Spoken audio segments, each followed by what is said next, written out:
Hi everyone, welcome to round 3 of the Paris 1900 tournament, which was dominated by Emanuel Lasker.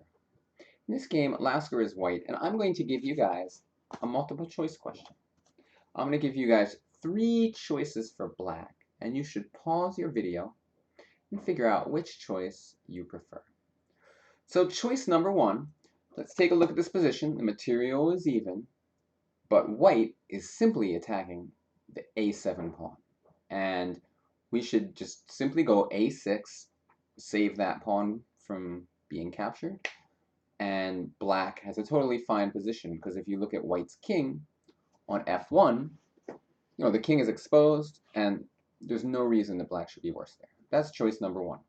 Choice number 2 is that, yeah, but white's king is exposed, but black's king is also not doing so well. So we should play the move g6 in order to have a nice place for the king to hide on g7. And yeah, we'll be giving up the a7 pawn in the process, but we'll be ready to play king g7, develop our other rook to e8, and all of black's pieces are in the attack, and overall it just looks like a good position for black. And choice number 3. And by the way, when I'm saying these choices, I'm trying to lobby for the choice I'm saying. Obviously, I may be saying things that are not true. It's your job to figure out which of these 3 options is best. Choice number 3, simply rook to e8. After rook to e8, if queen takes pawn, we can simply capture on e5. And, we pin the knight can't move. If knight d7, bishop takes knight, defending the rook, so there's no problem there. So the 3 choices are a6, g6, or rook to e8. Choose which one you think is best, and then unpause the video, and we will talk about it. Okay, so rook e8, I threw in a real softy there. Rook e8's an easily losing move after knight g6. Game's over. So it really comes down to 2 choices. And by the way, I said another untrue thing, which is that after this, queen b8 wins the rook. So rook e8's out of question. It's either a6 or g6 here. G6 followed by king g7, is probably the best move. After king takes, maybe king g7, rook e8, and black is very good play. Yeah, white is up a pawn, but all of our pieces are developed. The white king's a little loose, and I think black is totally fine here.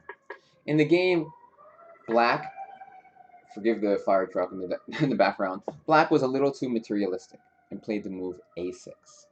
And do you see a strong move for white here?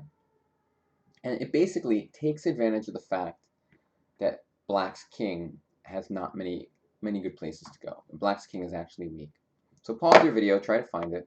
All right, and if you found, as Lasker did, the move knight to c6, you would be correct. This move completely wins the game, because we're threatening 2 things.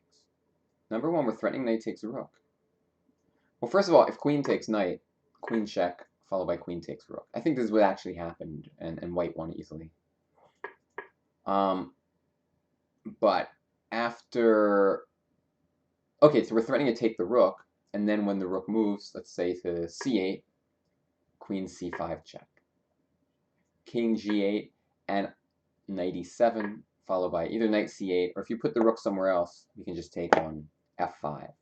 So basically, this king safety is really important here, and the a7 pawn was not the key to this position. The key to the position was just to go here, and something like king to g7.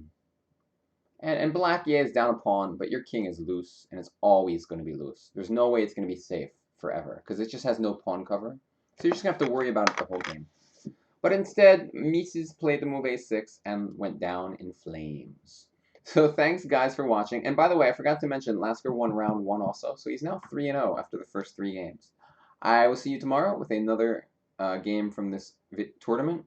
Actually, the next game, I think, is one of my favorite games of Lasker's, up to 1900 at least. So see you then. Bye-bye.